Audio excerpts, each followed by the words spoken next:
speaking of weird physical qualms, I know we talked about this a little bit ago, but really quickly circling back on that woman who said that you need to be under 160 pounds. Boof, boof, boof. I saw a TikTok today, and I'll have to send it to you because I cannot remember the name of this woman. But this woman made a really good point. She went on TikTok and she was like, I just went over to the white side of Twitter and the white girls or she said, I just went over to the white side of TikTok and the white girls are beefing with this one lady who said that you that you have to be under 160 pounds. And she was like, 160 pounds. She was like, I clear that well. I well clear that.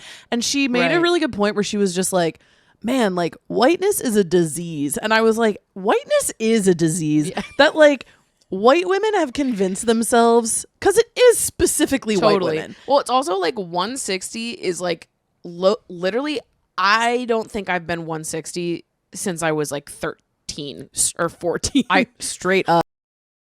The fact that you were 160 at 13 is crazy. Like, let's check this out. Let's look at something. Okay, so taking what those two women said into consideration, she says she hasn't been 160 pounds since she was 13 or 14. That's wild, right? But I looked up the average weight for a woman in the US, right? For a woman who's 5'3.5", the average weight is 172 pounds. That's still overweight because here's a second piece of information. Because nearly 70% of American women are obese or overweight. So even being at 171 pounds, most women are still overweight. So what's a healthy weight for a woman who's 5'3" or 5'3.5"? I put the 172. We can clearly see that's obese. This is according to the BMI. We can clearly see that's obese. A healthy weight is supposed to be anywhere between 105 pounds to 143 pounds. That's what you're supposed to be. And I get it. Some people don't like the BMI. They say that nobody can ever measure up to the BMI. The BMI is too unrealistic. But I would say that's cap, because if we look at, I just pulled up the stats for China. What is the average weight of a woman who's 5'4" in China? This is the same height. The average weight there ranges between 110 and 135. They're able to stay within that BMI. So it's possible. You can do it. And that's optimal health wise. The BMI was created by people who study this stuff. They're health professionals. They didn't just make it up out of thin air and say, yeah, I think these numbers will do. I get it. Everybody has different body chemistry and our biology is not the same across the board. But idealistically, that's what you're supposed to be, around 105 to 140 something pounds. So these two ladies on this podcast are clearly far, far beyond that margin. Extremely unhealthy, just looking off BMI. And they're trying to say that it's not possible. I just showed you the stats. You got a whole country with 1 billion people in it, and the women over there, on average, are within the BMI. So come on now.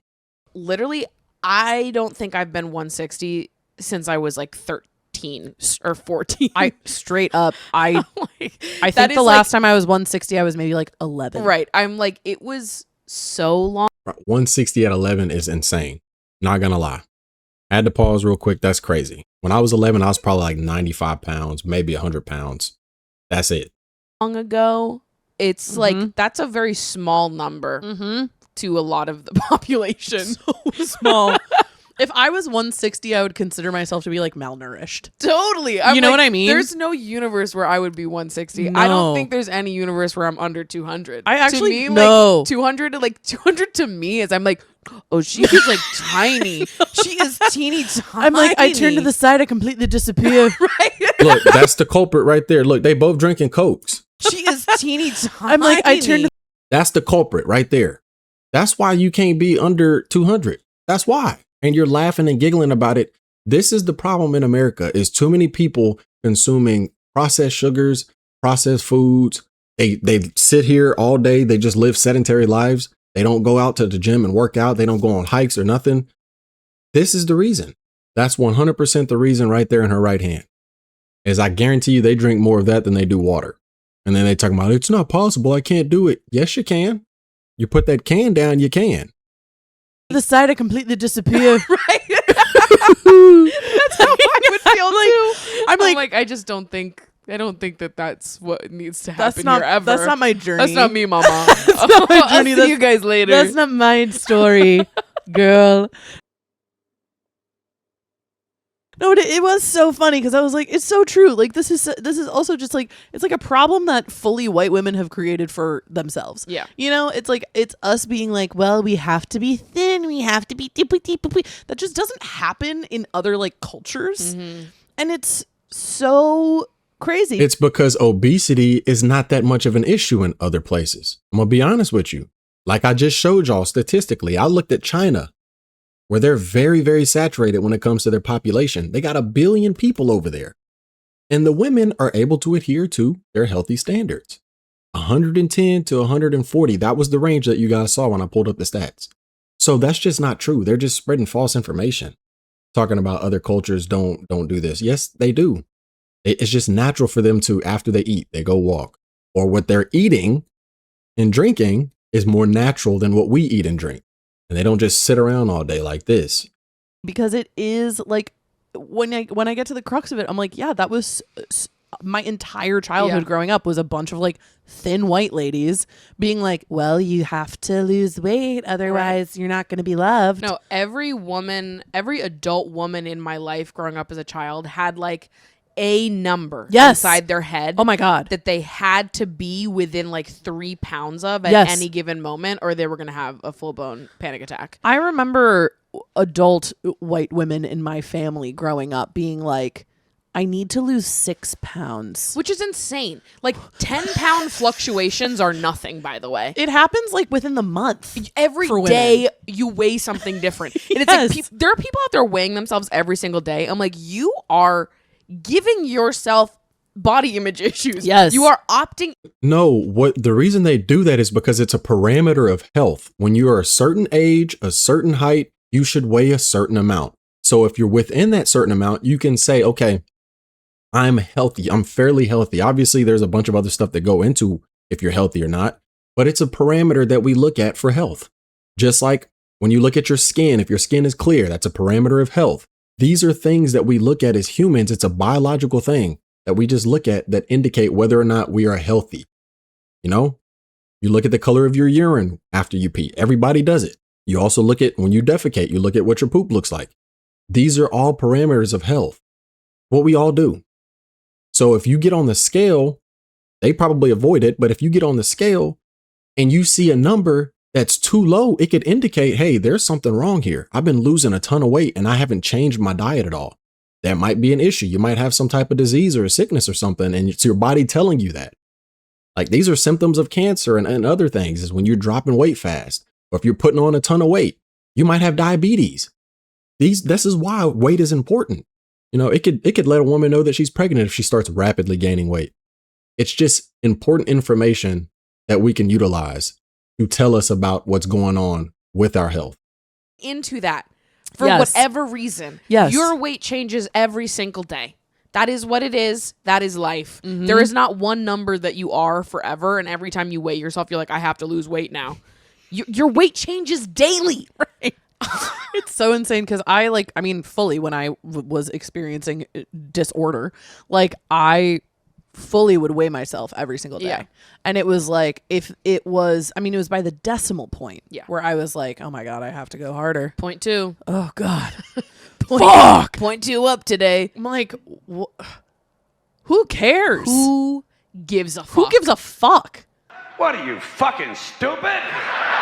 People that care about their health, and you shouldn't be sitting there like obsessing over the 0.2 like that's taking stuff to the extreme. But if you see yourself picking up weight, then it might be an indication that you need to change some lifestyle habits. Maybe I need to stop eating so much dessert. Maybe I need to drop down my portion sizes. Maybe I need to cut out soda and start drinking sparkling water. It's just telling you, hey, get back to the natural state that you're supposed to be in. All this meat that you got on your body, that's not natural. That's not normal. I worry about other things. You've got so much brain space up in there. Imagine all that you could achieve. Yeah.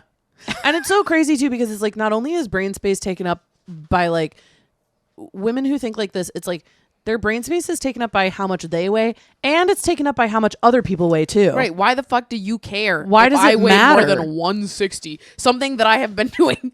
Because I might have to sit next to you on a plane. I might have to be uncomfortable for a 3.5 hour flight because you don't want to exercise any type of discipline when it comes to your diet or your workout regimen. That's why it affects us. People like to say, my mom tells me a story all the time about when she went on a cruise. She got off her cruise ship and she went on an excursion. When you go on these excursions, you hop in a van or you hop on a shuttle bus or something, and it takes you from the port to wherever your excursion is. If you've been on a cruise, you know what I'm talking about. She had to sit on that van or in that van for about 45 minutes there and back. So about an hour and 30 minutes, completely uncomfortable because the people next to her look just like this lady and the lady on the couch. It affects us. And not to mention, you have a podcast. So you're directly affecting people. You're going to influence any young girl out there that's watching this, any young man out there, probably mostly women, that are watching you and they think, oh, she says, who cares? I'm struggling with my weight. These two ladies who are overweight said, who cares? You know what? Maybe I shouldn't care either. And they're going to give up their exercise journey. They're going to give up their dieting journey because you said so. That's how it works. We influence people with our words. Words have power. For so many years. So long. We can't even go back in the archives. I can't even tell you. No. When the exact day I stopped being 160 was. Could not even reference it if I tried. No, but I will still have, again, it's like I will have older women in my life come to me today, and be like, have you lost weight? You look amazing. I'm like, are you monitoring me? Right. Are you surveilling me? I've never understood that. Like, I don't look at people like that. Well, this is my thing is I'm like, how can you tell? How can you possibly? I bet you she looks at dudes like that. If she sees a dude who's physically fit, you know what I'm saying? Something like this. If she's seen a dude like this walk up to her or walk past her or whatever versus a dude who looks like her, which one do you think she'd be more attracted to? Let's not BS. Let's tell the truth. Which one are you going to naturally be attracted to? It's in your biology to be attracted to the more physically capable one. One who looks like me. Just being real. But that's going to be it for this video. Y'all let me know what y'all thought about it in the comment section. The whole video will be linked down in the description. Whether I agree with these girls or not, I'm still going to give them their credit. They'll be linked in the description. You can go check out their entire, podcast without my commentary. Before you leave, don't forget to hit the like button, the subscribe button, and the hype button. The one thing that I learned from watching this video is take care of your health, man. Take care of your health. Do everything that you can. I understand sometimes things happen to us that you can't control, but the things that you can control, make sure you're controlling them. Calorie intake, regular exercise, good sleep. Implement these things into your life, man. Don't make excuses and say, oh, I can't do it. You absolutely can. Those are the few things that you can control. But thank y'all for watching. I'll catch y'all on the next one. Peace.